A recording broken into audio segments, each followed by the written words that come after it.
Hello everybody, we are glad to welcome you on the HardReset.Info YouTube channel, and today I would like to demonstrate that you can change Discord server picture.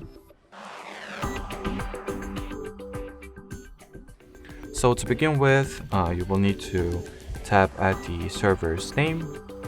Once this little window or page pops up, go into server settings.